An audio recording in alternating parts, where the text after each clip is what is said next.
Yeah, thanks for tuning in to another Music Maker guitar video. Josh here, as always, at your service. I wanted to make today's video. I actually have a few people in this situation, so I wanted to shoot them a link to this video today.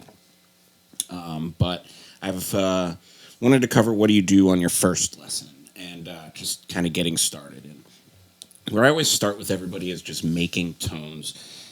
Having good tone is just super, super imperative to being able to play on the instrument. So I have everybody plug in, and I like to, if you're playing an electric guitar, I like to actually set the volume pretty hot.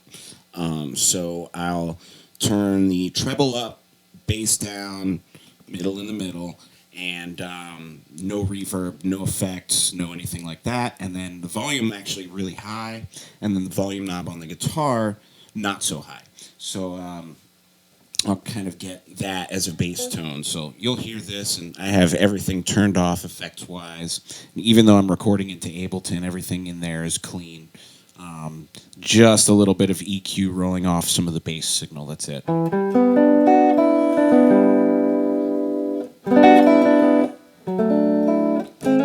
So there's nothing there, that's all me.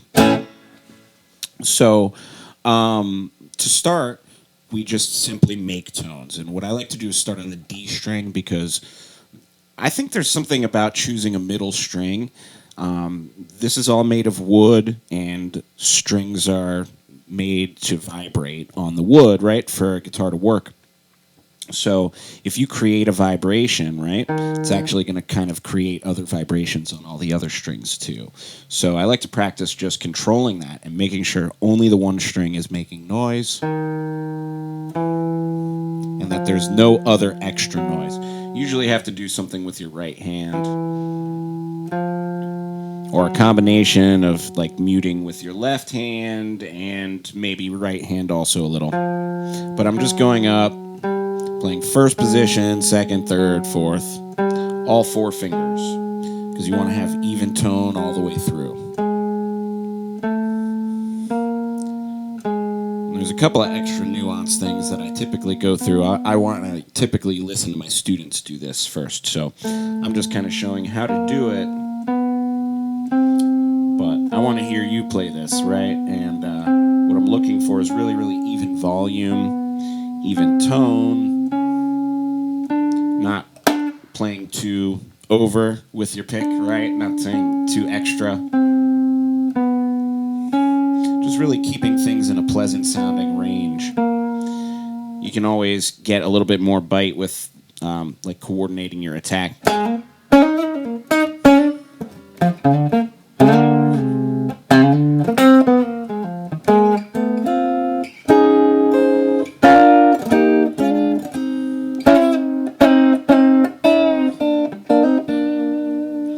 Control those other timbres after this, but you know,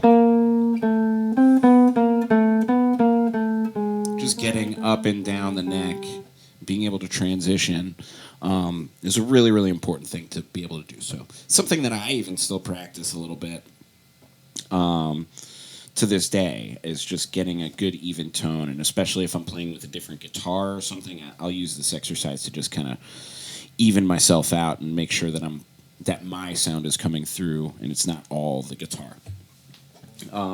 So that's it. That's number one thing. Next thing we do is I'll go through, and I have a packet on my website. This is free for anybody who wants it. You can just go and sign in with your email, and you'll get a free PDF of my packet. And it's a bunch of shapes. Here's what's in it. Basically, like every sound that I learned at Berklee, there's a shape that achieves that sound in the packet. So it consists of all the scales, all the modes, all of the triads, all the seventh chords, and arpeggios for mostly everything.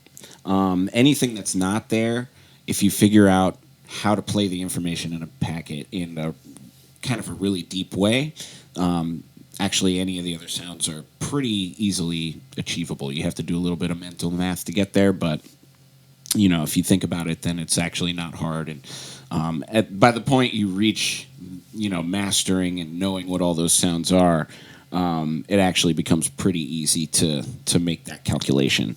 And I even do that a lot on the fly. No problem.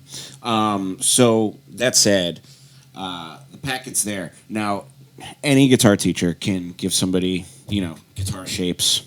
I could write down the shapes on a napkin in a bar and give it to you and say, good, I did a good lesson. But what's most important about this is learning to hear it. And I call that kind of the ear training portion. So what I tell everybody to do is start on the first one. And if you can kind of see the shape here, I'll put it up here. This is a simple pentatonic scale, number 1. And I have everybody see if they can just play it. And you can choose any fret that you like. I tell people if you have a problem stretching, choose a higher fret.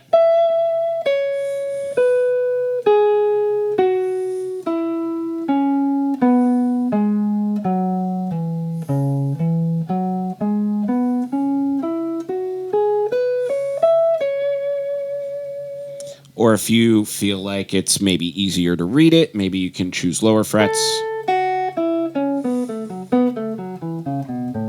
But what's most important is that you can hear the shape. So after you play it, what I have you do is listen to the first note and then see if you can sing the rest of it. Na, na, na, na, na, na.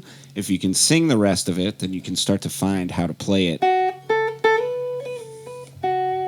just on one string, right? You can even do that with like one finger.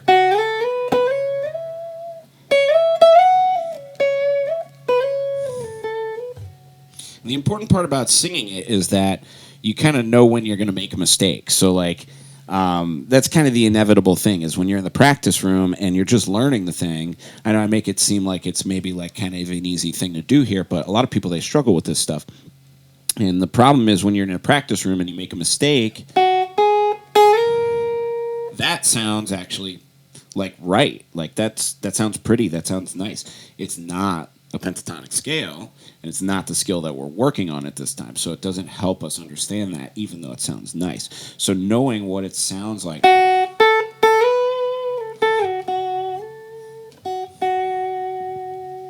and then classifying that and knowing that's a pentatonic scale, and then knowing this other thing, hey, this also sounds nice. And we can talk about that. Oh, that's like do, re, mi of a, whatever scale.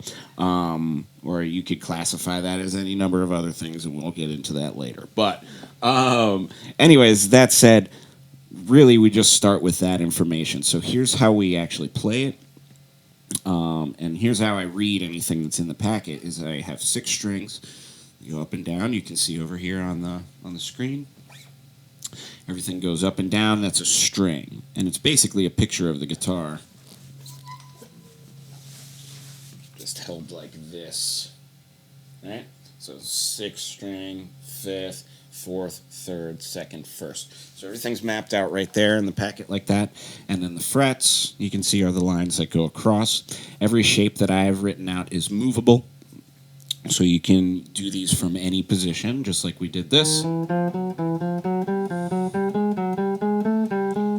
Say we're here in 5th position, I could play that scale in 5th position.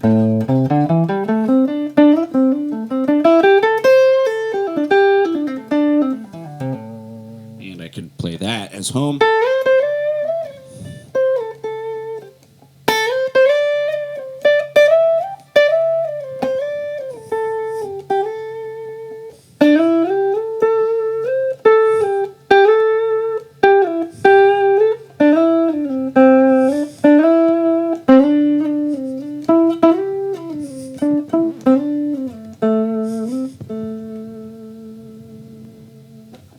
Anyways, most people don't get any further than that in their first lesson.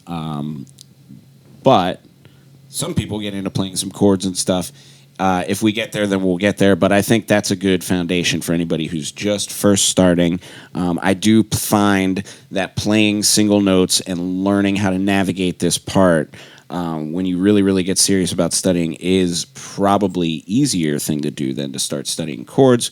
1 note is easier than 3 notes. Let's just be real about that, But if you learn this on a really deep level, then you add one more note at a time. You start doing 2 notes, dyads as I call them, and then you can work in a 3 triads, 4 7th chords, 5 9th chords, 11th chords, 13th chords. And get there when you feel comfortable getting there.